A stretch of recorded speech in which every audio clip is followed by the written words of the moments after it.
আসসালামু আলাইকুম সবাইকে।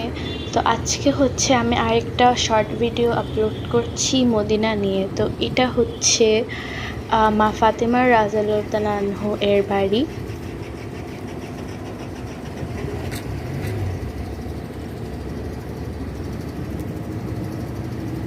তিনি হচ্ছেন মহানবী সাল্লাল্লাহু আলাইহি ওয়াসাল্লাম এবং খাদিজা রাদিয়াল্লাহু আনহু এর মেয়ে।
তো এটা হচ্ছে মা ফাতেমা রাদিয়াল্লাহু আনহু এর বাড়ি মাশাআল্লাহ।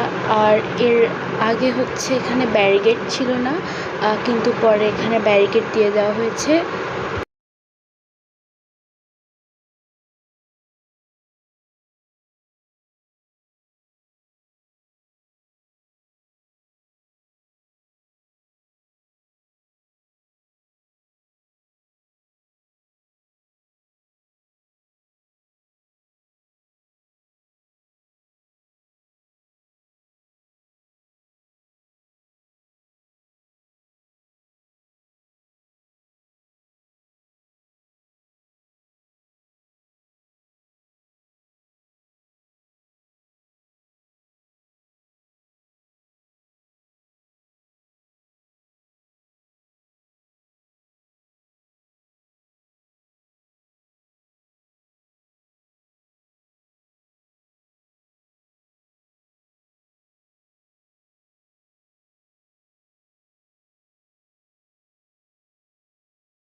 তো এটা হচ্ছে সেই জায়গা যেখানে মহানবী সাল্লাল্লাহু আলাইহি সাল্লাম ৩০০টি খেজুরের গাছ লাগিয়েছিলেন, যে খেজুরের নাম হচ্ছে আজওয়া খেজুর। আর এই জায়গাটার নাম হচ্ছে দ্য গার্ডেন অফ সালমান আল ফার্সি, কারণ সালমান আল ফার্সি হলেন একজন সাহাবী।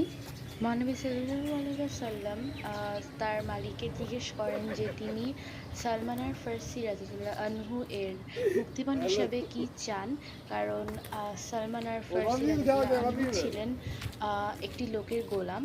তো তখন ওই লোকটি দাবি করেন যে তিনি চান মহানবী সাল্লাল্লাহু আলাইহি ওয়াসাল্লাম ৩০০টি খেজুরের গাছ লাগান। তো যেহেতু মহানবী সাল্লাল্লাহু আলাইহি ওয়াসাল্লাম সালমান আল ফার্সি রাদিয়াল্লাহু আনহু এর জন্য এখানে ৩০০টি খেজুরের গাছ লাগিয়েছিলেন, সেহেতু এই জায়গাটার নাম দেওয়া হয় দ্য গার্ডেন অফ সালমান আল ফার্সি। আর এই জায়গাটা হচ্ছে খুবই সুন্দর, যেটা আপনারা একটু পর যে ভালোভাবে বুঝতে পারবেন। তো অবশ্যই মদিনায় গেলে এই জায়গাটা ভিজিট করার চেষ্টা করবেন। এইটা মনে হয় না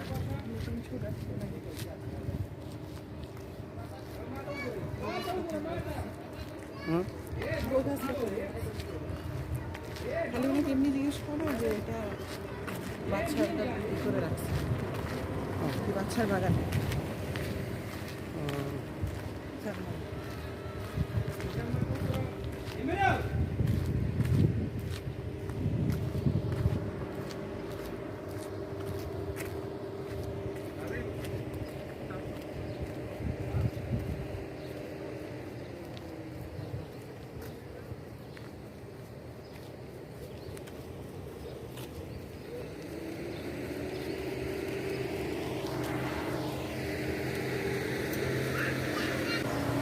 এদিকে বাবা, এদিকে বাবা, এই যে এদিকে, এদিক দিয়ে বাবা। এটা হচ্ছে এখানে নির্মাণ করা একটি কুয়া, যেটার পানি হচ্ছে খুবই ফ্রেশ আর মিষ্টি। তো আপনারা গেলে হচ্ছে এটা টেস্ট করতে পারবেন। তাছাড়া এখানে আজোয়া খেজুর বলেন বা এমনি খেজুরের হচ্ছে শপ আছে, তো গেলে হচ্ছে আপনারা কিনতেও পারবেন।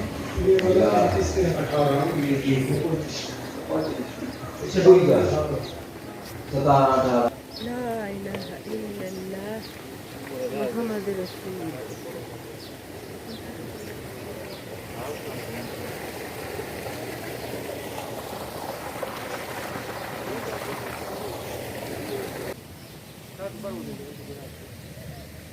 এইখানেই ওরা এসে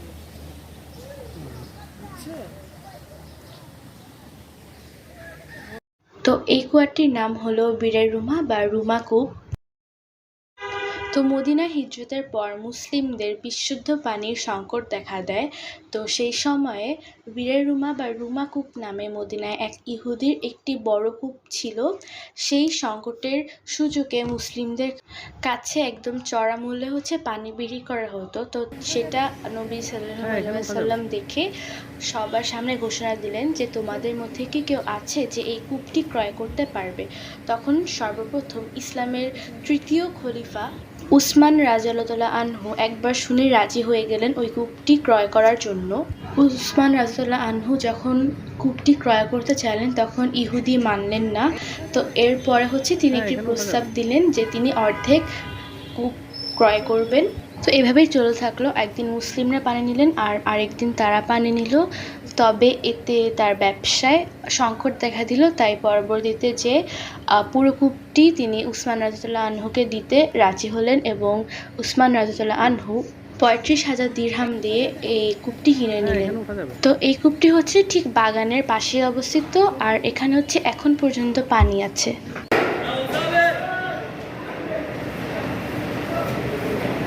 তেল দিয়ে একটু ভাই, হ্যাঁ, ওই যে তেল তেল মাংস যেটা থাকে, এটা মনে হয় তেল তেল না? একটু তেল তেল আছে না? ও আচ্ছা, ঠিক আছে, আপনি দেন, আপনি বুঝা দেন ভাই।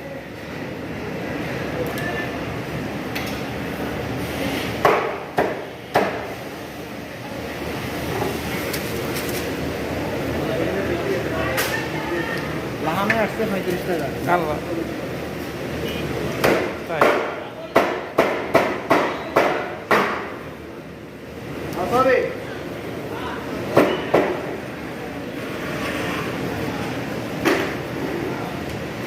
আসলে তো লাগিন দিয়ে না 30 টাকা দিয়ে না নেন, নিয়ে যান।